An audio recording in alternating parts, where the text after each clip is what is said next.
उस armed forces tribunal में एक सोल्जर ने केस फाइल किया। उन्होंने डिसेबल्ड हो गया आर्मी में काम करने का समय, तो उनको डिसेबिलिटी पेंशन देना है आर्मी का पेंशन कोड का अनुसार। आर्मी ने उसको मना कर दिया। आर्मी ने बोला ये तुम्हारा गलती का वजह से तुम्हारा डिसेबिलिटी हुआ, देश को लड़ाई करने का समय तुमको डिसेबिलिटी नहीं हुआ, इसलिए तुमको डिसेबिलिटी पेंशन नहीं दी। Poor fellow, he went to AFT, Armed Forces Tribunal। उनके लिए कैंप में नहीं जा सकता, इसलिए AFT बनाया सरकार, जीत गया। AFT ने डायरेक्शन दिया गवर्नमेंट को, उसको डिसेबिलिटी पेंशन तुमको देना ही पड़ेगा। सरकार ने उसको उठा के दिल्ली हाई कोर्ट में अपील फाइल। अभी भी थोड़ा बहुत अच्छा जजेस है, तो वो जज ने एडमिशन में कैट का जजमेंट का खिलाफ में तो अपील फाइल किया। मिनिस्ट्री ऑफ डिफेंस ने सॉलिसिटर जनरल को पूछा, इसमें अपील फाइल करने के लिए आपको कौन एडवाइस किया?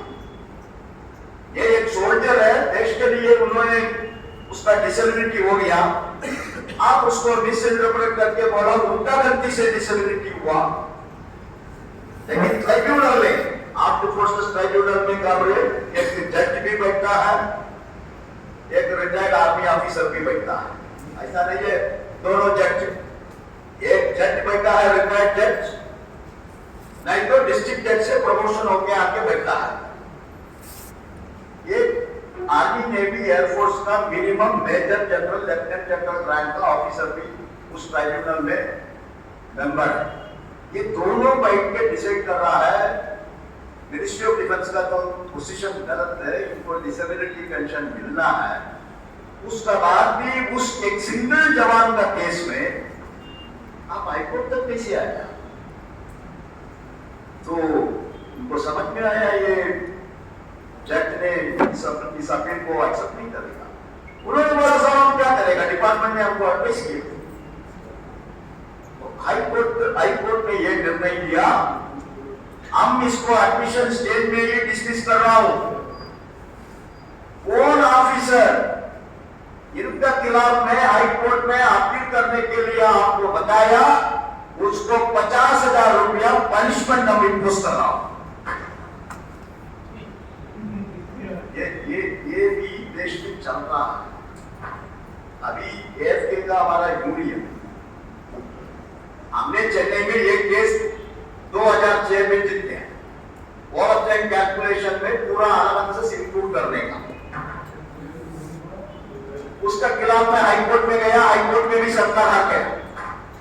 उस हाईकोर्ट के जजमेंट के खिलाफ में सुप्रीम कोर्ट में गया, सुप्रीम कोर्ट ने हाईकोर्ट जजमेंट को स्टे नहीं किया। इतना डेवलपमेंट पिछले 10-15 साल में हो चुका है। उसी जजमेंट का मुताबिक एएफके यूनियन में कैंप में गया, चिप गया, उसका खिलाफ में हाईकोर्ट में जा रहा है, सुप्रीम कोर्ट में जा रहा है। एक दफा सुप्रीम कोर्ट में अपील डिसमिस हो गया, फिर दोबारा सुप्रीम कोर्ट में अपील जा रहा है। क्या वो तो बोलता है आप कंपनी का पैसा से कब्जा कर रहे हैं। कंपनी में किसका पैसा है? यही तो वर्कर काम करके तुमको पैसा कमा रहा है, उसी पैसा से तुम वकील को पैसा देता है। कल एएफके का सीजीएम खुद हम लोग के सामने बोला 12-15 लाख रुपया अभी तक सुप्रीम कोर्ट का वकील को हमने दिया, तो हम किधर से देगा? हम 10 रुपया चंदा कलेक्शन करके वकील को 12 लाख 15 लाख देने के लिए हमारा पास किधर है पैसा? यही सिचुएशन है। अब जरा सा केस जीत गया 10 अलाउंस का, 50 कोर्ट जजमेंट हो चुका है अभी तक, 1 नहीं 2 नहीं 3 नहीं। एबीएस का इंडस्ट्रियल वर्कर को 10 अलाउंस देना है, 5,000 रुपया साल। 50 जजमेंट आने के बाद भी कौन कोर्ट में गया? केवल कुली को देता है, बाकी को नहीं देता। ये इसलिए हम सब्जेक्ट हमारा सेमिनार का सब्जेक्ट नहीं है, फिर भी हम क्यों आपका सामने ये रिपोर्टिंग रखा हूं। इस सत्ता कैसे सत्ता है मैंने बताया है, तो मजदूर विरोधी गवर्नमेंट, एम्प्लॉइज का खिलाफ का सत्ता, ट्रेड यूनियंस का खिलाफ का सत्ता, ओपिनियंस को सुनने का तैयार नहीं।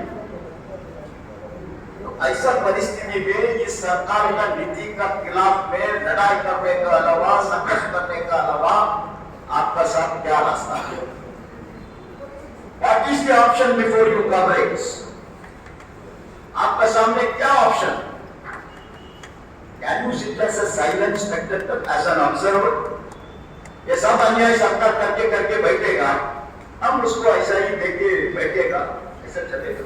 ऐसा नहीं चलेगा। So we have to be prepared. मेरा फेडरेशन का नेशनल एग्जीक्यूटिव कमेटी मीटिंग है अप्रैल 3 और 4 तारीख बेंगलुरु में। बहुत विषय का ऊपर चर्चा होने वाला है। कुछ आंदोलन का भी रूप रहेगा, इंक्लूडिंग स्ट्राइक होने का संभावना है। तो आप तैयार रहना। You have to be ready, comrades. अभी कमिंग टू दी इश्यूज, हम 4 इश्यूज आपका सामने बात करके समाप्त करें। एक तो ऑर्डिनेंस फैक्ट्री का कर्मचारी भी है, इधर बहुत परेशानी भी। पाठक जी नहीं बताया, लेकिन हमको बोलना है। 1 महीने का पहले भंडारा में क्या हुआ? सुबह फैमिली को बोल के आया, बच्चा ने बोला शाम को पापा आने का समय, आधा किलो स्वीट लेके आओ, हमको पेन लेके आओ, हमको किताब लेके आओ। बच्चा ने बोला, गया ड्यूटी करने के लिए। 10:30 बजे पूरा भंडारा डिस्ट्रिक्ट इतना शेक हो गया, उतना बड़ा एक्सप्लोशन। पूरा भंडारा डिस्ट्रिक्ट उस फैक्ट्री के सामने, 8 लोग उधर ही मर गए। लेग एक तरफ, हैंड एक तरफ, उसका ईयर एक तरफ, इतना मेजर एक्सप्लोशन। 5 लोग हॉस्पिटल में, अभी एक का भी डेथ हो चुका है। 9 वर्कर्स उनका डेथ हो चुका है। पत्थर का ऊपर इतना दबाव, production production production, target target target, कोई सेफ्टी नॉर्म्स नहीं, मशीन का कोई मेंटेनेंस नहीं प्रॉपरली। एक अप्रेंटिस लड़का को भी अंदर उसको भी ले ली, तुम भी काम करो। नतीजा क्या है? Apprentice boy also died, 23 years old लड़का। हमारा प्रेसिडेंट उधर गया, सीएम से बात किया, फैमिली मेंबर्स को मिला। हम लोग आसपास नहीं ले सकता, उसको क्या कर सकते? 25 लाख देता है कॉम्पनसेशन। बहुत उधर का हमारा यूनियन, बाकी लोग फाइट किया, फेडरेशन भी, सीएम भी से दबाव डाला। 1 करोड़ हम लोग का डिमांड।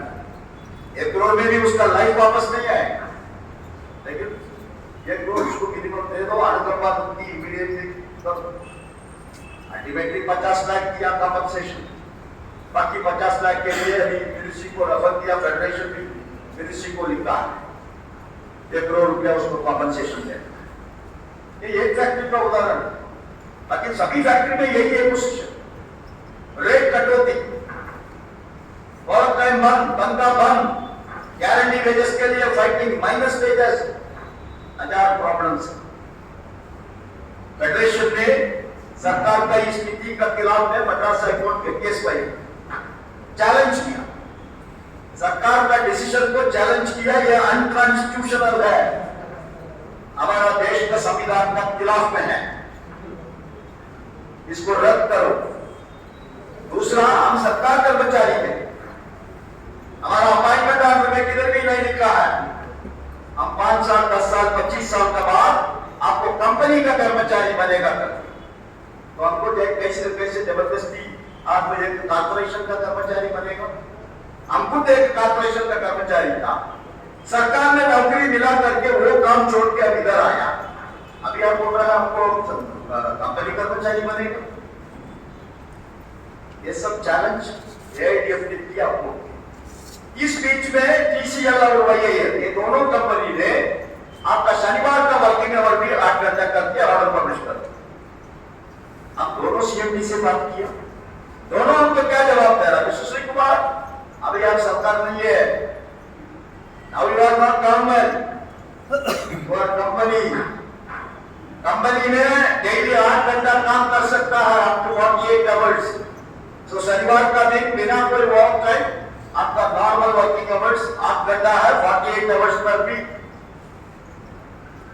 क्या करेगा आप और अध्यक्ष आप डिस्कस किया, ये ऐसा बोल रहा है तो इतना कमेंट है। फिर हाईकोर्ट में एडीएम ने पिटीशन दाखिल किया। एक तरफ कॉर्पोरेशन के केस में उन्होंने दाखिल कर रहा है काउंटर एफिडेविट, वकालत फाइल किया, इनका सर्विस कंडीशन में हम कोई डिस्टर्ब नहीं करेंगे। जब तक इन लोग गवर्नमेंट कर्मचारी है, इनका सर्विस कंडीशन में हम कोई परिवर्तन नहीं करेंगे। लेकिन दूसरा तरफ आके हमारा वर्किंग हाँ चलो फिर वो तुम्हें हाँ बस ये हमारा वर्किंग कंडीशन है। लेकिन हाईकोर्ट का जज ने उसको पलट लिया। यही एडिशनल सॉलिसिटर जनरल ने खुद आके अपील किया, उनको बोला अरे बाबा तुम दूसरा केस में तुम खुद पिटीशन दाखिल किया, हम इनका सर्विस कंडीशन में कोई परिवर्तन नहीं करेंगे। लेकिन अभी आप कैसे ऑर्डर इश्यू किया, इनका वर्किंग आवर्स 48 आवर्स है, इस ऑर्डर को आपको विड्रॉ करना है, विड्रॉ नहीं करेगा आपका ये दोनों कंपनी का ऑर्डर हम क्रैश करेंगे। उसका बाद फिर एडिशनल सॉलिसिटर जनरल ने दोनों सीएम को चिट्ठी लिखा, सब जजेस बहुत नाराज है, आप इसको विड्रॉ करें। उसका बाद ही वो विड्रॉ। कितना परेशान, कितना फाइटिंग। अल्टीमेटली हम लोग का केस में सरकार को बोलना पड़ेगा, हम जबरदस्ती एक भी ऑर्डिनेंस फैक्ट्री का कर्मचारी को कंपनी का कर्मचारी नहीं बनेगा। हम हमारा एचआर पॉलिसी तैयार करेगा, ह्यूमन रिसोर्सेस पॉलिसी तैयार करेगा, उसके बाद उनको पूछेगा ये हमारा पॉलिसी है, आप हमारा कंपनी में आएगा तो आपको ये सुविधा देगा, आपको हम 4 एडवांस इंक्रीमेंट देगा, आपको 2 प्रमोशन देगा, आपको ये फैसिलिटी मिलेगा करके एचआर पॉलिसी हम बनेगा।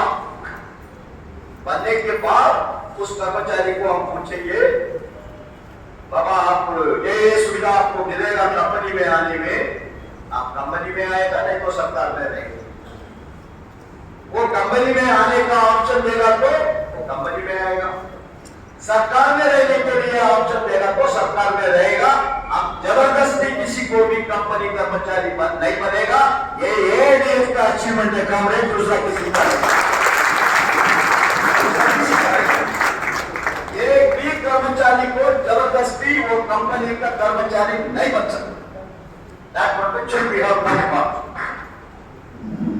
लेकिन अभी दिसंबर 31 तक आपका डीम्ड एक्सेप्शन, आपने सरकार से कोई डीम्ड एक्सेप्शन नहीं मांगा।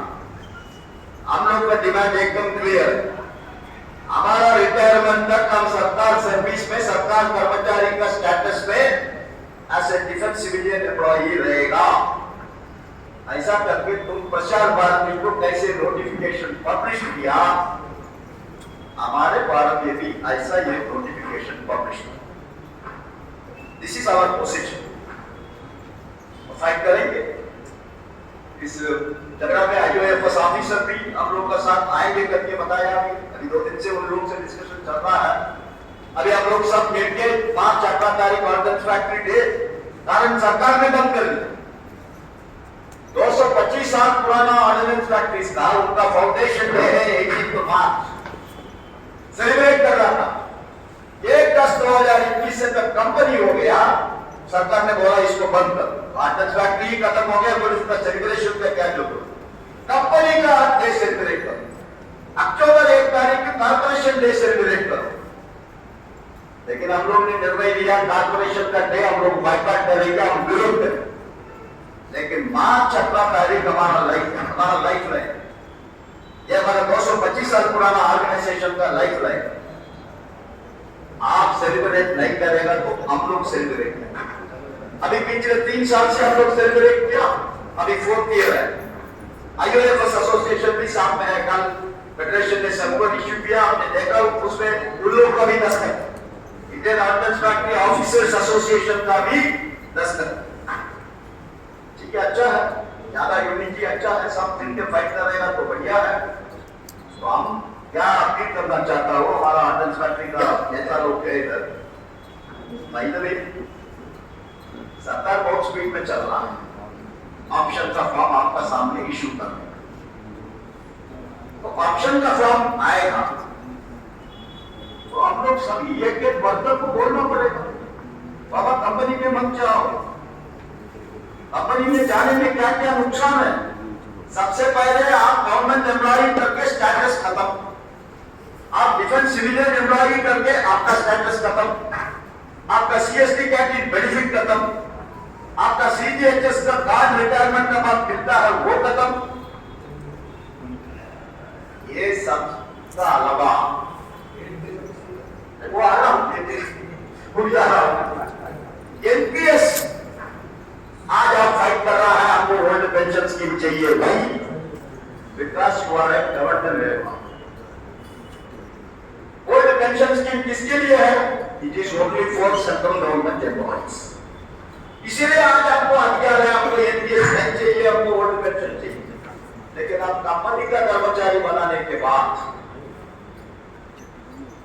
क्या जुड़ने में कंपनी में तो पेंशन ही नहीं है ना, यही एनपीएस कंटिन्यू करेगा। लेकिन उस एनपीएस में भी सरकार अभी 14% कंट्रीब्यूट कर रहा है। कंपनी पूरा उसको विरोध किया, कंपनी का चेयरमैन ने पूरा विरोध किया, हम 14% कंट्रीब्यूट नहीं करेंगे, हमारा पास पैसा नहीं है, हम केवल 10% कंट्रीब्यूट करेंगे। लेकिन सरकार ने उनको बोला नहीं, उन लोग सरकार कर्मचारी है, तब वो तुम्हारा कंपनी कर्मचारी बनेगा, तुम डिसाइड करो। लेकिन अभी उनको 14% दे दे रहा है। अब कंपनी में जाने के बाद 14% नहीं देगा, 10% ही देगा। तो रेड्डी ने अभी बोला पे कमीशन किसको? It is only for central government employees, not for public sector employees, not for any corporation employees. तो वो बेनिफिट भी खत्म, तो क्यों जाएंगे कंपनी में कॉर्पोरेट्स? ये सबका अलावा नहीं क्या है, एसएम जोशी साहब का नाम हम लोग बोल रहे हैं, हमारा फेडरेशन का फाउंडर जनरल सेक्रेटरी 1953 में स्थापित हुआ। ये 1954 में नेहरू गवर्नमेंट के साथ एआईटीएफ का सबसे पहले का सेटलमेंट है, कोई भी डिफेंस कारखानी, वर्कशॉप, डिपो, कोई भी डिफेंस का एस्टैब्लिशमेंट आप बंद करेगा तो उधर का वर्कर को नौकरी से नहीं निकाल सकता है, उनको अल्टरनेटिव नौकरी देना पड़ेगा। वो एसएम जोशी साहब ने किया एग्रीमेंट, अभी भी वो जिंदा है। इसलिए अभी कांदीवली का डिपो बंद किया, कोलाबा में एक ईएमई वर्कशॉप है, वो वर्कशॉप बंद कर दिया। 150 कर्मचारी उस वर्कशॉप में काम कर रहा था। उस जोशी साहब का एआईटीएफ का सेटलमेंट नहीं होता तो 150 लोग घर जाना था। लेकिन आज वो पूरा नेवल डॉकयार्ड में उसी मुंबई में काम कर रहा है, सरप्लस एडजस्टमेंट।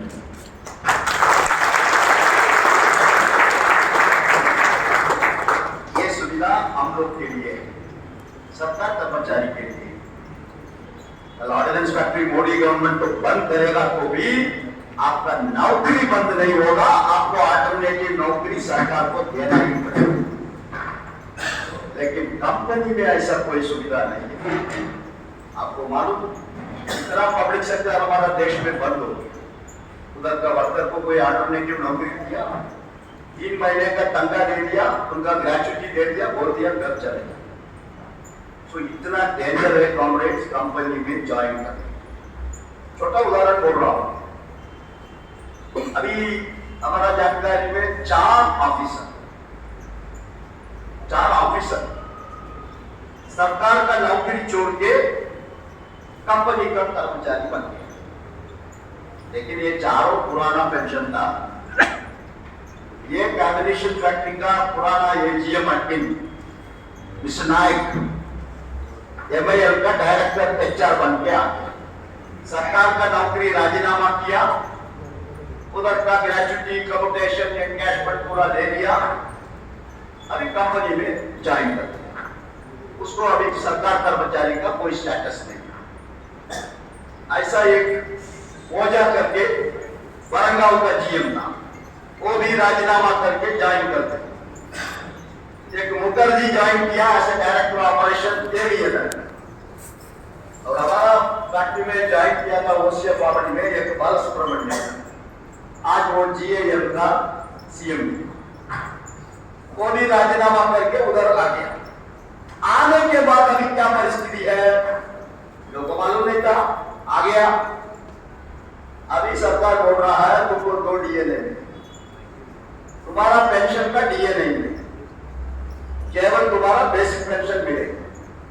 कंपनी में तुमको तनख्वाह मिल रहा है, वो कंपनी का डीए तुमको मिल रहा है, इसलिए तुम्हारा पेंशन का डीए नहीं मिलेगा। खत्म। 1 लाख रुपया पेंशन है तो 50,000 रुपया एवरी मंथ लॉस। फिर डीए में क्या अंतर है? आपको अभी डीए 53% है, अभी कुछ गोलमाल फॉर्मूला करके 2% बढ़ा, 2.99 हो गया, वो तो 3 नहीं देगा, वो 0.99 को कैरी फॉरवर्ड करेगा अगला डीए के लिए। अब 2 आएगा तो 53 + 2 55। लेकिन कंपनी में दूसरा डीए है, आईडीए बोलता है उसको, इंडस्ट्रियल डीए 47%। तो अभी रो रहा है, हम क्या करेंगे? इस बीच में 8वां पे कमीशन भी हो गया। अब 15% मिनिमम 15-20% तो पे कमीशन में तो बेनिफिट तो मिलेगा, वो भी नहीं मिलेगा उसको। अब सब रो रहा है, अभी कितना लोग सीएमडी के लिए, डायरेक्टर के लिए अप्लाई किया, वो सब अभी तो क्या करना है, विड्रॉ करना है, ज्वाइन करना, नहीं करना। बुद्धिमान लोग है सब, आईएएस का परीक्षा निकला, आईएएस नहीं मिला, आईएएस में आ गए, लेकिन उसका बात भी वही आ रहा था। इसीलिए आईएएस ऑफिसर एसोसिएशन अभी उनको भी समझ में आ गया कि एआईडीएफ ने क्या स्टैंड लिया वही करेक्ट स्टैंड है। एआईडीएफ के साथ मिलके हमारा स्टेटस को रिटेन करने का हमको फाइट करना है, वो पोजीशन आ चुका है। Therefore, comrades, कभी भी ऑप्शन आएगा आपका सामने, अटल्स फैक्ट्री कर्मचारी का सामने, तीनों फैक्ट्री का लोग है इधर, कभी भी ऑप्शन नहीं है। उनको सीधा बोलना है, हम सरकार में आए, हम सरकार में ही रिटायरमेंट में जाए, तुम्हारा 4 इंक्रीमेंट भी हमको नहीं चाहिए, तुम्हारा 10 प्रमोशन भी हमको नहीं चाहिए, हम सरकार में हमको 1 रुपया मिलेगा, उसमें हम समझ, यही तो बोलना। दूसरा कॉमरेड्स, मेजर विषय है एनपीएस यूपीएस। संविधान का मेन टॉपिक तो वही है, ज्यादा बोलने का जरूरत नहीं। एनपीएस के बारे में आप सबको मालूम, फेडरेशन ने बहुत लड़ाई किया, संघर्ष किया, उसका वजह से कुछ प्रोटेक्शन मिला। पहले ग्रेच्युटी नहीं था। एनपीएस का सबसे पहले का ऑर्डर हम निकाल के पढ़ो, देयर इज नो ग्रेच्युटी। हम लोग ने फाइट की, इस देश में ग्रेच्युटी एक्ट करके एक कानून है, उसमें प्राइवेट कंपनी का भी वर्कर को भी 5 साल का ऊपर सर्विस किया तो उनको ग्रेच्युटी मिलेगा। तो प्राइवेट कंपनी का वर्कर को ग्रेच्युटी मिलेगा, हम सरकार कर्मचारी को नहीं मिलेगा। हमने फाइट किया, फेडरेशन ने फाइट किया, उसका ऑर्डर हो गया। और अचानक एक वर्कर का डेथ हो गया, नया लड़का, सवाल आ गया उसका फैमिली को क्या मिला, कारण एनपीएस में फैमिली पेंशन का कोई सुविधा अभी भी नहीं है। There is no provision for family pension in NPS. और हम लोग ने फाइट किया सरकार से, उसका फैमिली को क्या करेगा, उसका फैमिली का क्या प्रोटेक्शन। वो सरकार ने एक टेम्पररी ऑर्डर इश्यू किया, एनपीएस का अंदर कोई फैमिली पेंशन का सुविधा आने का समय तक उनको पुराना पेंशन का अनुसार, सीसीएस पेंशन रूल 1972 का अनुसार उनको फैमिली पेंशन दी। तो उस लड़का को शुरू हो गया फैमिली पेंशन, लेकिन फिर भी बाद में फिर कोविड-19 आ गया, डेथ रेट बढ़ गया, ऑर्डिनेंस फैक्ट्रीज में एक्सीडेंट में बहुत लोग बढ़ गया। तो इस परिस्थिति में रेलवे में तो रोज एक्सीडेंट में कोई रेलवे कर्मचारी का डेथ होता है। So therefore, फिर हम लोग सरकार के पास जाके झगड़ा किया, इनको फैमिली पेंशन परमानेंट का अडॉप्ट क्यों रखा है। उसका वजह से कॉमरेड्स, आज एनपीएस में कितना भी कर्मचारी है, फायदा ऐसा नहीं होना चाहिए, लेकिन भाई वाइट इन सर्विस उनका डेथ हो गया तो आज सभी एनपीएस कर्मचारी को सीसीएस पेंशन रूल 1972 का अनुसार फैमिली पेंशन का प्रोटेक्शन आज है। वो एआईडीएफ ने लड़ाई कर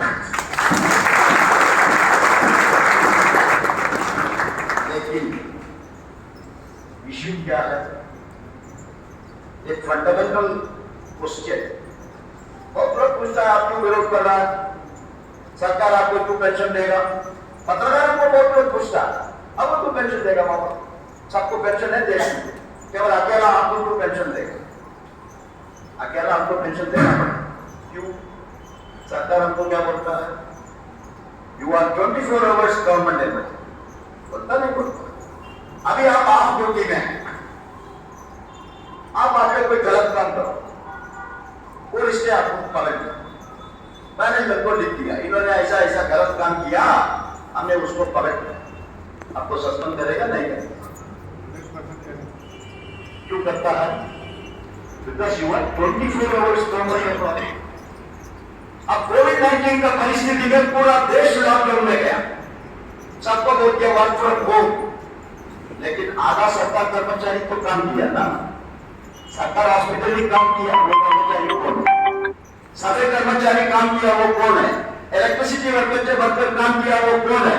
रेलवे कर्मचारी काम किया, वो कौन है? हम लोग खुद डिफेंस कर्मचारी उस समय आके इनके लिए क्या क्या नहीं बनाया, क्या क्या नहीं बनाया, हैंड वॉश बनाया, सैनिटाइजर बनाया, मास्क बनाया, कवर बनाया, वेंटिलेटर बनाया, क्या क्या नहीं बनाया।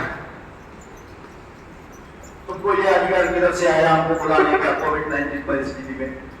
Because my service condition says I am 24 hours government. मान लिया चेन्नई में आपको मालूम है हेवी व्हीकल फैक्ट्री, अच्छा सीएनसी मशीन ऑपरेटर है, बढ़िया सीएनसी मशीन ऑपरेटर।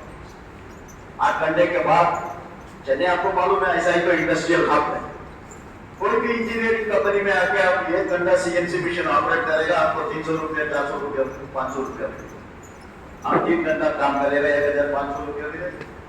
लेकिन किसी ने कम नहीं किया, श्री कुमार उस प्राइवेट कंपनी में आकस कोको में आके अल्फा इसमें आके काम कर रहा है, हमारा नौकरी जाएगा नहीं है? जाएगा ना?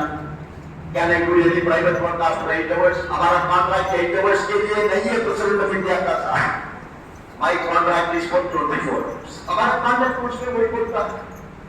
एक एमजीएस का अपॉइंटमेंट ऑर्डर में भी क्या बोलता है? You have to work anywhere in India. Ladakh में हमको पोस्टिंग करता नहीं करता? भाई आई एम एन एमजीएस, हमको क्यों लद्दाख में पोस्ट कर रखो? जवाब क्या है? No, you are a government employ, you have to be ready to serve anywhere in India. तो फिर आप क्यों हमारा तनख्वाह में 10% पेंशन के लिए कंट्रीब्यूट करेगा? Why should I contribute? इसलिए तो ब्रिटिशर के जमाने से ही सरकार कर्मचारी को पेंशन। बहुत लोग हम खुद आपको बोल रहा हूं, आई वाज वर्किंग विद टाटा, आज हम ओसीएम का ये कर्मचारी बन के नहीं आता तो हम आज इंटरनेशनल लेवल का फैशन डिजाइनर बन के घूमता था, ये हेयर वगैरह बना के दूसरा ड्रेस पहन के घूमता था। I was working with Tata, Tata का बहुत बड़ा गारमेंट इंडस्ट्री था चेन्नई में, I was working as supervisor. 700 रुपया हमारा तनख्वाह था उस समय 1978 में।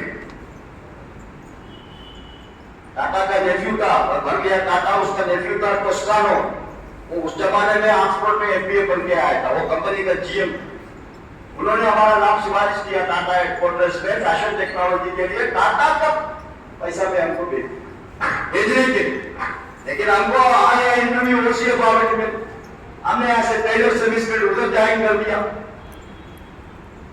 क्यों ज्वाइन किया? वो जीएम ने हमको पूछा, हमने राजीनामा लेटर दिया उसको, समय क्या हमारा उम्र 23-24, वो हमको पूछा ब्रेडी why are you joining young man, here I have done recommended this tag for you.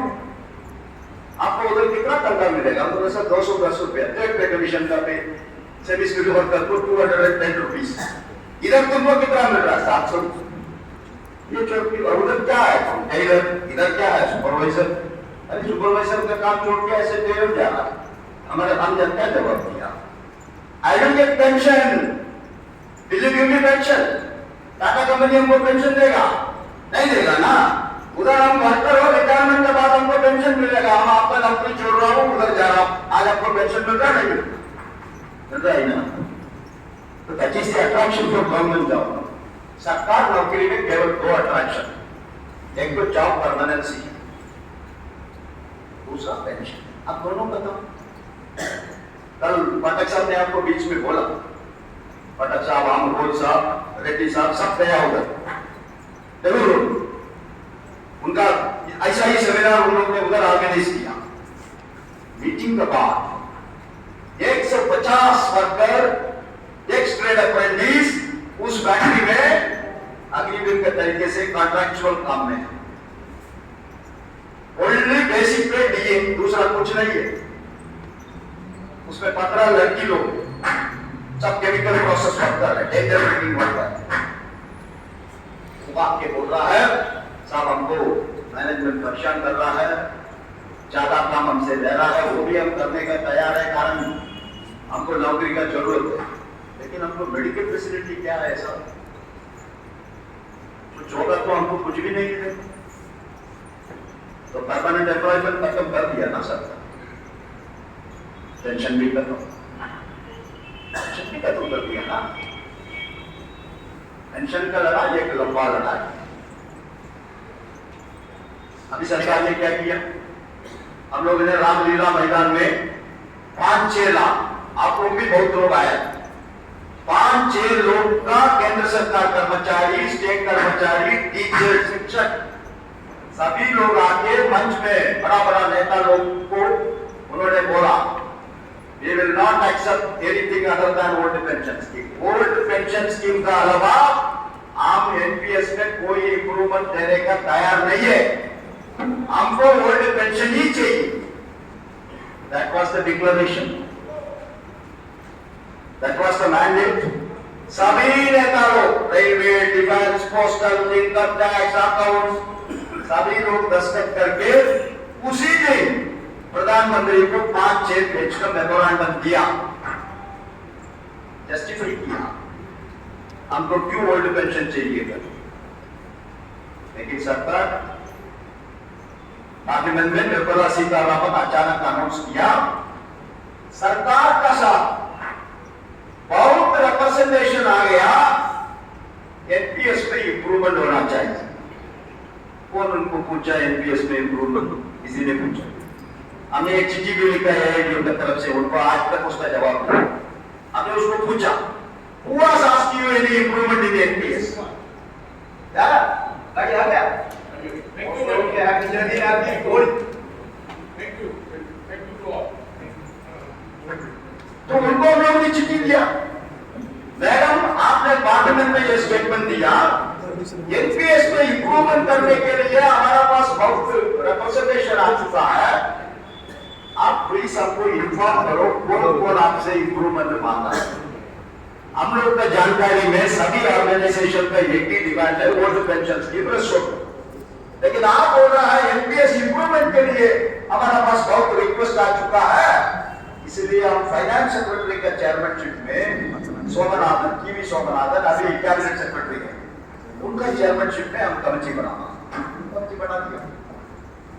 एक मीटिंग में हम भी गए, सबसे पहले मीटिंग में हम भी गए, कारण हम लोग स्टाफ साइड की तरफ से, नेशनल काउंसिल जेसीएम का स्टाफ साइड की तरफ से निर्णय लिया कमेटी का साथ हम लोग जाएंगे, ओल्ड पेंशन स्कीम के लिए क्या क्या आर्गुमेंट उनका सामने रखना है वो पूरा रखेंगे। तो गया, भी गया, पूरा आर्गुमेंट उनका सामने रखा है। उसके बाद हम लोग से एक सवाल उसको पूछा, वो ऐसा बैठा था मिडिल में, उसका बगल में एक लड़का है, इस तरफ एक लड़का, उस तरफ एक लड़का, नया ऑफिसर, डिप्टी सेक्रेटरी रैंक में, इनको हेल्प कर रहा, आप क्या बात कर रहा, वो नोट कर रहा, वो क्या बात कर रहा, वो नोट कर रहा, वो चल रहा। तो फिर हमने उनको सवाल पूछा, वो तमिलनाडु का आदमी है, करुणानिधि का प्राइवेट सेक्रेटरी था, उनका फाइनेंस सेक्रेटरी था, थोड़ा पर्सनैलिटी बच्चे। तो हमने उनको पूछा साहब आपको ओल्ड पेंशन में है? Yes I am in old pension. आपका बगल में ये 2 लड़का बैठा है, वो तो पक्का एनपीएस का है, वो एनपीएस का है, लेकिन आपने क्या एग्जाम लिख के आईएएस में आया, उसी एग्जाम लिख के वो भी आईएएस में आया, लेकिन उनके लिए एनपीएस, आपके लिए ओपीएस। तो उन्होंने बोला नहीं इसको रिकॉर्ड मत करो, हम आपका रिकॉर्ड बोल रहा हूं, आपको बोल रहा वो तो ठीक है, ये रोज हमको पूछता है साहब हमारे लिए कुछ करो।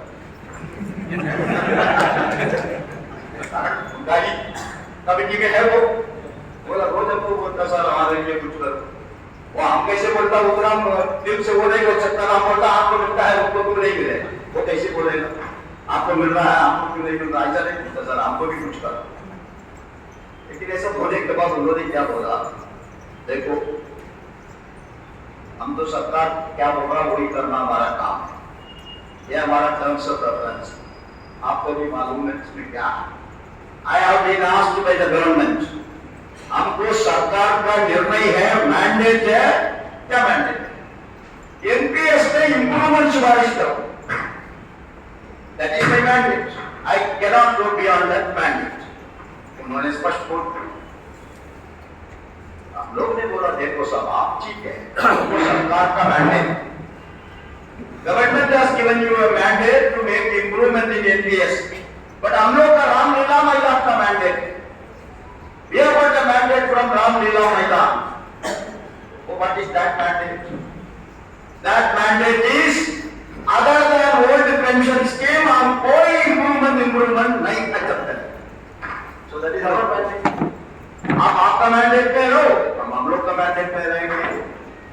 उसका बात बाहर आके एआईडीएफ ने निर्णय लिया, अभी भविष्य में इस कमेटी का पास जाने का कोई मतलब नहीं है, कारण उन्होंने स्पष्ट बोल दिया हम हमारा टर्म्स ऑफ रेफरेंस को वायलेट नहीं करेंगे, तो वो वायलेट नहीं करेगा, हम हमारा रामलीला मैदान का मैंडेट को क्यों वायलेट करेंगे। उसका बाद 3 मीटिंग हुआ, तीनों मीटिंग एआईडीएफ ने वाइपन। तो साथियों अगस्त 22 तारीख 22 अगस्त हमको एक चिट्ठी आई, being a standing committee member of the NCJCM representing AID, उसमें लिखा है प्रधानमंत्री आपको मिलना चाहता है। अचानक इतना प्यार हम लोग का ऊपर, 10 साल से एक ट्रेड यूनियन इंक्लूडिंग बीएमएस ने तो आपको नहीं मिला, हमको जोड़ो, हमको सरकार का विरोधी, लेकिन उनका खुद यूनियन है बीएमएस, उनका नेता को भी अभी तक नहीं मिला, लेकिन प्रधानमंत्री आपको मिलना चाहता है। आपको शनिवार का दिन मतलब 24 जनवरी सैटरडे का दिन सुबह से शाम रात तक आपको दिल्ली में रहना है, प्राइम मिनिस्टर कभी भी आपको बुलाएगा।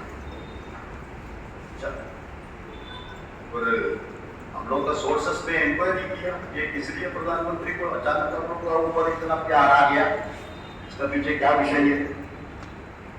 फिर समझ में आया एनपीएस कमेटी, सोमनाथन कमेटी, उनका रिपोर्ट सरकार को सबमिट किया, उस समय मालूम नहीं है यूपीएस आ रहा कर सरकार को सबमिट किया। उस रिपोर्ट में उसी दिन 5 बजे प्रधानमंत्री 2 बजे यूक्रेन से वापस आएगा, 5 बजे कैबिनेट का मीटिंग है, 6 बजे नेता लोग को बुलाया, कैबिनेट में क्या निर्णय हुआ वो 6 बजे का मीटिंग में सरकार कर्मचारी का नेता लोग को बताएगा। So we got this information. उसका बाद हम लोग आपस में डिस्कस किया, तो एआईडीएफ ने निर्णय लिया एनपीएस का इंप्रूवमेंट हम लोग का डिमांड ही नहीं, तो प्रधानमंत्री कोई इंप्रूवमेंट करेगा एनपीएस में, उसको केवल बोलने के लिए, आपसे चर्चा करने के लिए बुलाएगा तो वो अलग चीज, आपको उधर जाकर आपका पोजीशन बोलना पड़ेगा, प्रधानमंत्री को प्रेसिडेंट हो कोई भी, लेकिन केवल आपको इन्फॉर्म करने के। मोदी का तो तरीका ही वन वे कम्युनिकेशन है ना, मन की बात वो बोलेगा 140 करोड़ लोग सुनेंगे, वो दूसरा किसी को नहीं सुनेगा, that is his style of communication. तो उसके लिए तो क्यों जाए, तो एआईडीएफ ने डिसाइड किया हम कोई नहीं है, वी विल नॉट, ऐसा नहीं है वी विल नॉट गो करके घर में बैठेंगे, प्रधानमंत्री को चिट्ठी देगा। We came to know that you are calling a meeting only to announce about NPS improvement, कारण उस समय भी आपको नहीं मालूम यूपीएस आ रहा है, तो AIDF cannot attend this meeting. We are boycotting, but हम आप जोड़ के आप प्रधानमंत्री का देश का आपको हाथ जोड़ के अपील कर रहा हूं, आप आपका पोजीशन को रिकंसिडर करें, सरकार कर्मचारी को इस तकलीफ से बाहर लेके आओ, आप उनको पुराना पेंशन दस्तो, हम और पाठक साहब दोनों दस्तखत करके चिट्ठी उनका मेल में पर्सनल मेल में उनको, तो हम लोग नहीं गया, बाकी सब नेता लोग गया, वही तो पाठक साहब इनडायरेक्टली बोल रहा था, सब गया तो बैठ गया अपना फ्रंट साहब में, प्रधानमंत्री सोमनाथन और रेलवे मंत्री अश्विनी वैष्णव प्रधानमंत्री सीधा बोल दिया, आपका क्या डिमांड था? 50% पेंशन, एग्री, ताली मारो, हो गया। दूसरा डिमांड क्या था? फैमिली पेंशन, वो भी एग्री, ताली मारो। फिर आपका डिमांड क्या? पेंशन का ऊपर डीए मिलना है, वो भी एग्री। तीनों डिमांड हो गया। अभी सरकार का बारे में बाहर आके पहुंचा दो, फोटो रिटर्न खींचा नेता लोग, चले। उसका बाद तुरंत प्राइम मिनिस्टर का ऑफिस का, उनका घर में ही वो मीटिंग, ऑफिस में नहीं है, साउथ वार्ड को नहीं बुलाया, उसका घर में उधर ही कैबिनेट मीटिंग हुई। तो सोमनाथन और वो आके बैठी, पत्रकार ने एक एक सवाल पूछा, आप बहुत ध्यान से सुना, आप लोग भी सुना। पता चला यूपीएस उससे ज्यादा खतरनाक। ठीक है, वो तो मीडिया का स्टेटमेंट है, इंतजार किया नोटिफिकेशन के। अभी नोटिफिकेशन आप सबका हाथ में है, क्या नुकसान है? आपने तो 30 साल 35 साल आपका पैसा, और सरकार ने आपके लिए 14% पैसा, उसका अपने बेटी ने बोला 8% 10% रिटर्न, वो सब आपको नहीं मिलेगा। इसलिए तो इधर उदाहरण बोला, मछली का तेल में मछली को फ्राई कर, तो आपका पैसा से आपको पेंशन दे। अभी हम सब जगह में ये बोलता है उदाहरण, एक ऑफिसर है मिनिस्ट्री में, हम लोग का यूएफएस का ही, उन्होंने बोला नया लड़का है वो, उन्होंने बोला सुनील कुमार जी देखो, हम रिटायरमेंट का समय, हमारा तो एनपीएस अकाउंट में कम से कम 2 करोड़ रुपया रहेगा, हम विड्रॉ नहीं करेगा तो 2 करोड़ रुपया रहेगा। अभी एनपीएस में हमको 60% उसका पैसा इमीडिएटली मिलेगा रिटायरमेंट का, 40% से हम एन्युटी परचेस करेगा, उसमें हमको कुछ पेंशन मिलेगा, 60% हमारा हाथ में रहेगा, 40% से हमको पेंशन मिलेगा, हम मरने के बाद हमारा मिसेस को कुछ मिलेगा, हम दोनों मरेगा तो हमारा नॉमिनी को 40% मिलेगा वापस। लेकिन यूपीएस में बाय द वे हम गया तो 2 करोड़ में केवल हमको 20 लाख रुपया सरकार देगा, बाकी 1 करोड़ 80 लाख रुपया सरकार का पास ही रहेगा, हम रहने में भी नहीं मिलेगा, हम मरने के बाद भी हमको नहीं मिलेगा। इसमें क्यों जाए? मैंने बोला ओपन बोला जाने के लिए, ये उसी के खिलाफ नहीं, हम फाइट कर रहा है उसके खिलाफ। वॉलंटरी रिटायरमेंट का सवाल आ गया। अभी तो पुराना पेंशन में 20 साल का बाद you are eligible for everything, 50% pension, gratuity, accommodation, everything. इसमें रखा 25 साल, ठीक है। 25 साल का बाद भी हम बिहार में जाएंगे, मान लिया हम 20 साल उम्र में नौकरी में आया, छोटा उम्र में हमें नौकरी मिलती, 25 साल सर्विस मतलब हमारा उम्र 45 years, तो I am eligible for BR in UPS, unified pension. दे दिया बीआर, एक्सेप्ट हो गया। 15 साल हमको कुछ भी नहीं मिलेगा, 60 उम्र तक हमको वेट करना पड़ेगा, उससे पेंशन मिलेगी। ये 15 साल को हम क्या कहेंगे? हमारा पैसा भी तुम्हारा पास, आपको 1 पैसा भी पेंशन नहीं मिलेगा। कितना अन्याय। इसका अलावा कॉमरेड्स 2-3 बहुत क्रिटिकल इशू है इसमें, अब नौजवान लोग इसके बारे में बहुत स्टडी करना पड़ता है। आप स्टडी किया वो स्कीम कैसे आया, ऊपर है यूनिफाइड पेंशन स्कीम, उसका बाद फर्स्ट वर्ड से लेके उस गैसेट का लास्ट वर्ड तक इधर भी पेंशन का नाम नहीं है। इट इज कॉल्ड पे आउट। आपको मिलेगा पे आउट, आपका फैमिली को मिलेगा family pay out. The word pension itself is not there.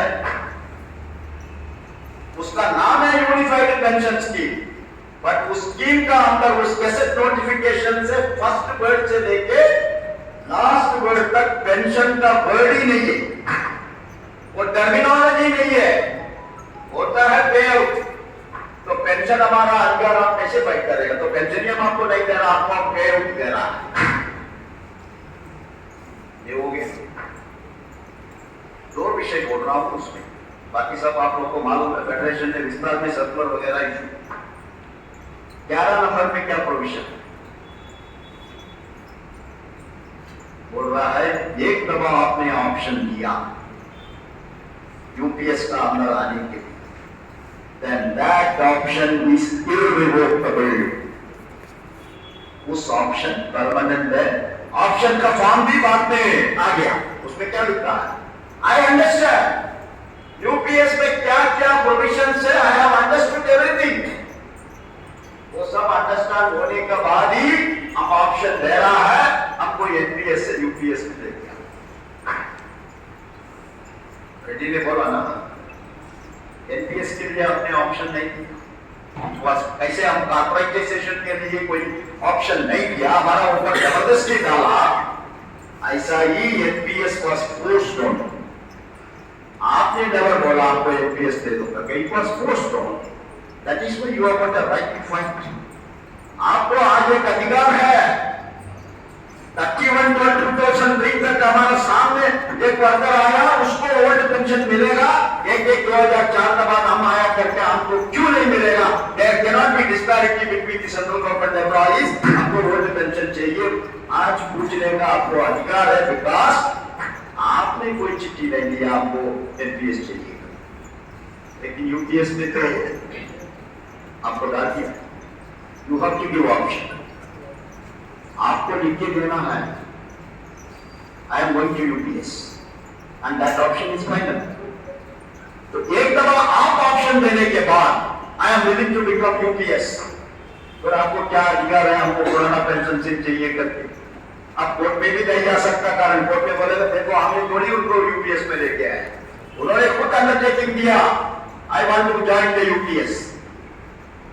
तो ऐसा हम सुसाइड क्यों करेंगे? Government why should we commit suicide knowing, मालूम है हम सुसाइड ही कर रहा है, क्यों जाएंगे? तो 12 नंबर में आई और ज्यादा डेंजरस। 12 नंबर में लिखा है भविष्य, इन फ्यूचर आप यूपीएस में आने के बाद सरकार ने कोई नया निर्णय लेना है। क्या नया निर्णय आएगा? कुछ भी आएगा ना, पेंशन भी आएगा, एनपीएस में भी कुछ ओल्ड पेंशन का तरीके से कैसे आंध्र प्रदेश गवर्नमेंट ने किया। आंध्र प्रदेश में यूपीएस नहीं है, जगनमोहन रेड्डी ने क्या किया? एनपीएस ही रहेगा। आपका लास्ट बेसिक पे का 40% आपको पेंशन मिलेगा, 40% एन्युटी और 40% के बीच में कितना डिफरेंस है सरकार आपको देगा। वो ज्यादा बेटर है, वो ज्यादा बेटर है ना। गारंटी तो हो गया 40% ठीक है, 50% नहीं तो 40% तो गारंटी हो गया, 60% पैसा आपको मिलेगा, इसमें कुछ भी नहीं मिलेगा। तो इसीलिए कल कैसे अभी दिल्ली का ठीक है, हम लोग का डिमांड है, हम लोग ने सब बोला 8वां पे कमीशन होना चाहिए, पार्लियामेंट में भी एक इश्यू आया, लेकिन उद्देश्य क्या था? दिल्ली में असेंबली चुनाव, दिल्ली में 50% voter central government employee, armed forces, paramilitary और पेंशनर्स, उनका संख्या ज्यादा है, 50% वोटर्स आर दीस पीपल। तो उन्होंने अनाउंस कर दिया पे कमीशन, 12 लाख इनकम टैक्स का लिमिट। तो ये सब पॉलिटिकल है ना, आपका ऊपर प्यार लग के नहीं पॉलिटिकल। तो कल when Modi go for the next election in 29 में वो नया चुनाव के लिए जाएगा, उसका पता चल रहा है हमारा ग्राफ बहुत खराब है। 240 से हम 180 में आएगा, 140 में आएगा, तो फिर सरकार को अधिकार रहेगा, वो बोलेगा ठीक है हम ओल्ड पेंशन को रेस्टोर करना, वो तो रेस्टोर करेगा तो भी एनपीएस को भी रेस्टोर होगा ना, यूपीएस वालों को रेस्टोर नहीं होगा, because you are given option. इसलिए वो लिखता है सरकार भविष्य में कोई भी पेंशन के बारे में डिसीजन लेगा, उसका बेनिफिट यूपीएस वालों को नहीं मिलेगा। उसी ने लिखा, उस स्कीम में लिखा, उस स्कीम में लिखा, आप थोड़ी बोल रहा, आप पढ़ो। सो देयरफॉर कॉमरेड्स, हम क्यों जाएं? Fight, you fight, you fight. तो आप फाइट करने के बाद ये सब सुविधा मिला ना।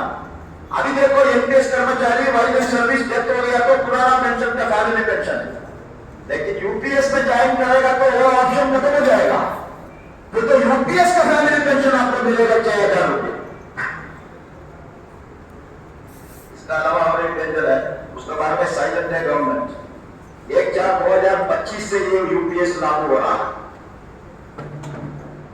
तो यूपीएस में आके हम रिटायर होगा तो 1/4/2025 का बाद कितना डीए आ रहा है, वही डीए मिलेगा 2%, 51% नहीं मिलेगा। कारण उसका बारे में साइलेंट है सरकार। 1/4/2025 का बाद इस स्कीम लागू हो रहा है तो उसका बाद का डीए आपको मिलेगा, उसका बाद का डीए अभी 2% है वही मिलेगा, ये पिछले 53% तो खत्म। तो इतना डेंजर इस यूपीएस का अंदर है, then why should we opt to join the UPS? So therefore, comrades, AIDF का इसमें कोई कंफ्यूजन नहीं है। AIDF को 100% क्लैरिटी है, UPS is worse than NPS। तो हम लोग एक एक कर्मचारी को एजुकेट करना है, प्लीज डोंट ज्वाइन। ऐसे हम बोल रहा है कॉर्पोरेटाइजेशन में ज्वाइन मत करो, कंपनी का कर्मचारी मत बनाओ, ऐसा यूपीएस का भी ऑप्शन मत दे दो। ओल्ड पेंशन के लिए हम लोग लड़ाई करेंगे, संघर्ष करेंगे, आज नहीं तो कल मिलेगा ही। बहुत दिन चीटिंग नहीं कर सकता,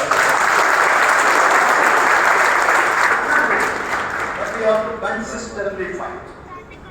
बाकी हेल्थ रेडी ने बताया 22/12/2003 का पहले का नोटिफिकेशन पे कितना लोग आया, बहुत लोग अभी ओल्ड पेंशन में आ चुका है, हम भी फाइट कर रहा है।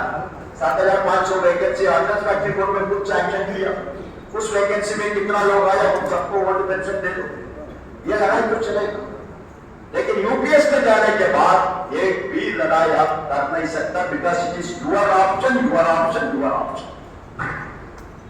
सो नो ऑप्शन शुड बी। ठीक है, अभी लास्ट में अंतिम में तो 2 विषय बोल के समाप्त करेंगे, आपको तो जाना है। पे कमीशन, पे कमीशन का सामने क्या होता है? सबसे पहले इशू क्या है पे कमीशन का सामने? What should be the minimum? अभी 18,000 रुपया है मिनिमम, वो कितना होना चाहिए? उसी का मुताबिक ही आपका फिटमेंट फैक्टर भी आएगा। देखिए दोस्तों कैसे है पे कमीशन का किताब आप लोग को पढ़ना है, वेबसाइट में है। मिनिमम पे कैसे फिक्स करना है उसके लिए एक फॉर्मूला 1957 में तब नेहरू जी का गवर्नमेंट था, उस समय का ट्रेड यूनियंस, सरकार और मालिक एम्प्लॉयर्स, ये तीनों बैठ के एक निर्णय लिया, यही formula. What is that formula? एक फैमिली में कौन कौन है? एक मेल मतलब कौन? हस्बैंड, तो उसका बीवी है वाइफ, फिर 14 उम्र तक का 2 बच्चा। तो उसको कैसे कैलकुलेट करता है? ये सब जिंदा रहने के लिए सबसे पहले क्या चाहिए? रोटी चाहिए। तो रोटी का मतलब, रोटी से आपको कैलोरी मिलता है। खाना में रोटी का मतलब रोटी नहीं है, खाना फूड। आपको विटामिन चाहिए, vitamin A B C D E F G, carbohydrate चाहिए, प्रोटीन चाहिए, पोटेशियम चाहिए, जिंक चाहिए, सोडियम चाहिए, ऐसा बहुत आपको चाहिए, आपको बॉडी को ताकत मिलेगी। तो उसके लिए कैलकुलेशन क्या है? एक मेल उनको जिंदा रहने के लिए कितना कैलोरी खाना चाहिए। तो कैलोरी का डॉक्टर अप्राइड करके एक अमेरिकन न्यूट्रिशनिस्ट था, उन्होंने फॉर्मूला बना के, ठीक है, उसमें कैसे है? मेल 1 यूनिट, हमने बोला मेल फीमेल और 14 उम्र का नीचे का 2 बच्चा। मेल को बोलता है 1 यूनिट, उसका अर्थ क्या है? Gender discrimination. मेल के लिए ज्यादा ताकत चाहिए, इसलिए उसको फुल यूनिट मिलता है। फीमेल के लिए 0.8 यूनिट। उसका मतलब उसको उतना ज्यादा खाना खाने का जरूरत, वही तो तमिल का तमिल ऑफिस में भी काम करता है, करने में उसका कोई वर्किंग आवर ही नहीं है। उसका अलावा बच्चा को भी कौन प्रोड्यूस करता, वही तो 10 महीने कुछ भी नहीं। हम लोग भी क्या बोलता है, अभी आपको पूछना आपका वाइफ क्या करता है, वो कुछ नहीं करना। ऑफिस में काम कर रहा है तो क्या बोलता है, हमारा वाइफ आईटी कंपनी में काम कर रहा है, हमारा वाइफ रेलवे में काम कर रहा है। काम नहीं तो क्या बोलता है, तो काम ही नहीं, कुछ हुए घर में उसको बड़ी बैठ रहा है, लोग बड़ी बैठेगा तो आप इतना सफाई का शॉट कैसे पहनेगा।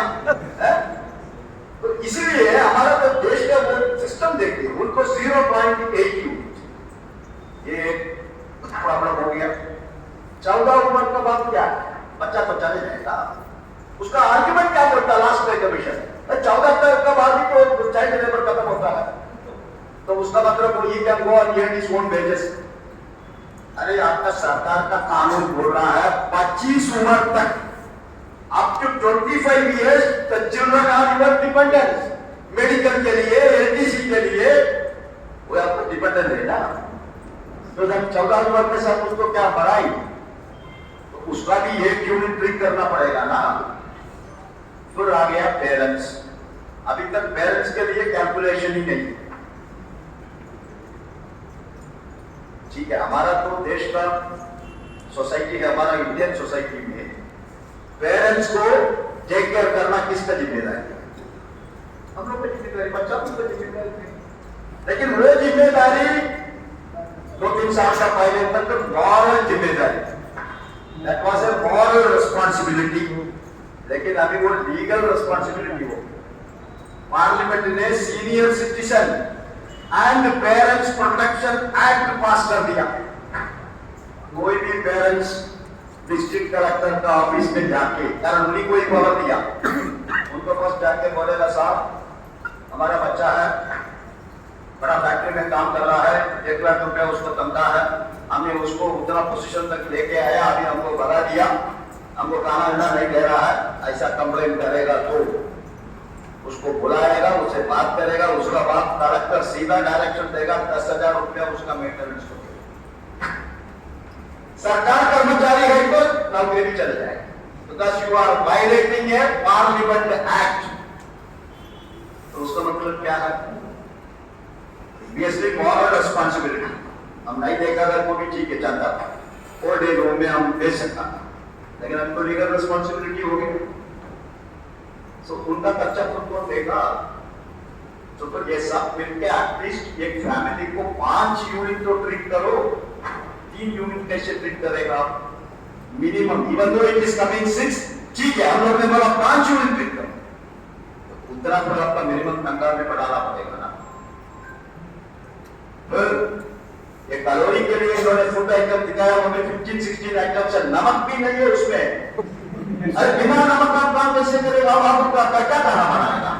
वो प्रोग्रामेशन के लिस्ट में आप देखो, चावल है, गेहूं है, वेजिटेबल है, दूध है, अंडा है, मीट है, फिश है, ऑयल है, ये सब है, लेकिन नमक नहीं। चाय का और बिना चाय आप कैसे रहेगा, बिना काफी आप कैसे रहेगा, चाय powder, coffee powder, art sport pizza, boost is the secret of high energy. ये सब आज कमर्शियल हो गया नहीं। These things are not included in the calories. And कपड़ा और सही क्या, मैं इसलिए बोल रहा हूँ, मैं ऐसा थोड़ी बोल रहा हूँ।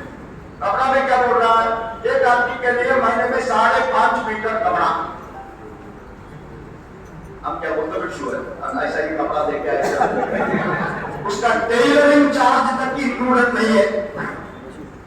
तो कौन टेलर क्या फ्री में बनाएगा, हम खुद टेलर है, क्या आपको फ्री बना के देगा। टेलर टेलरिंग चार्जेस इंक्लूडेड नहीं, ठीक है, अंडरगारमेंट्स चाहिए वो भी इंक्लूडेड नहीं, पिलो चाहिए, पिलो का कवर चाहिए, बेडशीट चाहिए, ये सब कपड़ा में इंक्लूड होना नहीं करना। कवर ये कुछ नहीं, 5.5 मीटर कपड़ा में आपका सब हो जाएगा पूरा महीने। ये सब इसमें डिस्क्रिपेंसी, ये सब का अलावा किया था फरवरी 8 तारीख उस मीटिंग में हमने विस्तार में ये सब उनको बताया। We have told these things have to be considered by the pay commission. अभी टेक्नोलॉजी बदल हो गया। डेथ सर्टिफिकेट से लेके बर्थ सर्टिफिकेट से लेके डेथ सर्टिफिकेट तक ऑनलाइन। अभी तो पाठक साहब आ गए, कैसे गाड़ी बुक किया? ऑनलाइन में बुक किया। अभी आप सबके पास एंड्रॉइड है, बिना एंड्रॉइड के आज काम चलेगा? आईपैड है, नोटबुक है, क्या क्या है, लैपटॉप है, सब है। बिना वो तो जरूरत है, it is not a luxurious item आज, वो सब एसेंशियल। एलकेजी से ही कंप्यूटर स्टार्ट होता है, नेट स्टार्ट होता है, उसका बजट में ये जो प्रोविजन रखना नहीं रखना हमारा सैलरी का बजट। तो ये सब हम लोग ने बताया, तो बताया अभी मेमोरेंडम तैयार करेगा, वो सब इस पे इंक्लूड करेगा। सो देयरफॉर गवर्नमेंट्स बहुत बड़ा काम है, फेडरेशन का इतना आसान काम नहीं है। हमने कैलकुलेट किया 40,000 41,000 तक आ रहा है मिनिमम। तो अगर आपको 40,000 दे दो, ऐसा बोलने में होगा 40,000 क्यों? Why are you demanding 40,000? You have to tell all these things. Justification देना, सब जगह से प्राइसेस कलेक्ट करना। ए क्लास सिटी में कितना तुम प्राइस है, बी क्लास सिटी में कितना प्राइस है, सी क्लास सिटी में कितना प्राइस है, उसका एवरेज तुम लेना पड़ेगा। उसी का मुताबिक आपको कैलोरी कैलकुलेट करना पड़ेगा। तो ये सब रिक्वायरमेंट उसमें जोड़ना पड़ेगा। उसका बाद ही ये जो मिनिमम करना है। सपोज 80,000 बिकम, मान लिए 36,000, तो डबल हो गया। तो उतना फिर आपका तनख्वाह भी डबल करना पड़ेगा, आपका बेसिक पे को डबल करना पड़ेगा। ऑलरेडी आपको 55% तो दिए है। अभी तो जनवरी 26 में आप जाने के समय डेफिनेटली इट विल बी 58 और 59, उतना दिए तो मर्ज हो जाएगा। तो ऑटोमेटिकली आपका 100 रुपये बेसिक पे 150 नहीं हो गए। तो उसका ऊपर कितना बेनिफिट आपको मिलेगा, that is the issue we have to fight before the pay commission. इसका अलावा फिर पे कमीशन का टर्म्स ऑफ रेफरेंस में ये भी रखा है, ओल्ड पेंशन वापस होना चाहिए। चिल्ड्रन एजुकेशन अलावेंस आज 4th स्टैंडर्ड तक ही मिल रहा है, तो गलत है। 4th स्टैंडर्ड के बाद किसको नौकरी मिलता है? तो इसीलिए ग्रेजुएशन पोस्ट ग्रेजुएशन तक चिल्ड्रन एजुकेशन अलावेंस और हॉस्टल सब्सिडी देने का जरूरत है। तो ऐसा बहुत इश्यूज है, ये सब 8वां पे कमीशन का सामने हम लोग को रखना पड़ेगा, आर्ग्यू करना पड़ेगा, फाइट करना पड़ेगा। इसलिए फेडरेशन ने आप सभी को चिट्ठी लिखा है, आप सबको चिट्ठी लिखा है। आप लोग भी, आपका बुद्धिमान तो अकेला आप लोग नहीं ना, किसी को भी ज्यादा जानकारी है। हमने इतना विषय आपका सामने रखा है, मिनिमम तनख्वाह, कारण हमने स्टडी किया।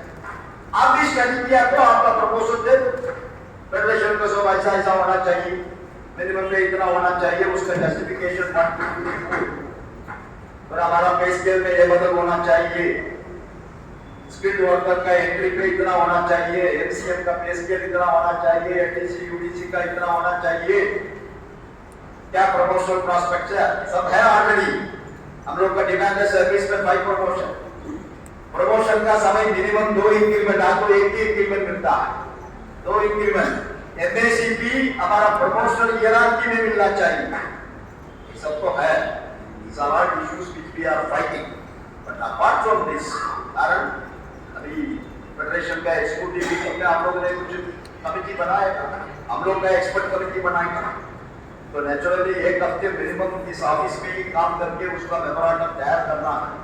तैयार करने के लिए आप लोग का भी इनपुट्स का जरूरत है ना गवर्नमेंट से।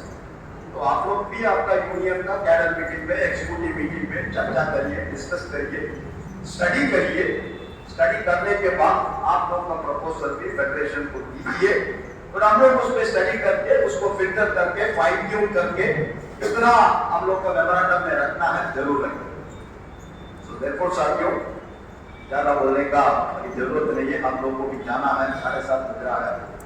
तो हमने कुछ विषय आपका सामने रखा, रेड्डी साहब भी रखा, पाठक साहब भी रखा है। ये सब कैसे मिलेगा, ये सब ठीक है, हम लोग का इश्यूज है, हम लोग फाइट कर रहा है वो ठीक, लेकिन फाइट कैसे? मेंबरशिप वेरिफिकेशन में आपको अच्छा रिजल्ट नहीं मिला, कुछ जगह छोड़ के एमईएस, डीआरडीओ ऐसा दो जगह छोड़ दी, बाकी अटैच फैक्ट्री में हमारा रिजल्ट अच्छा नहीं है, EMI में भी अच्छा नहीं है, वर्कशॉप में भी अच्छा नहीं है, डिपो में भी अच्छा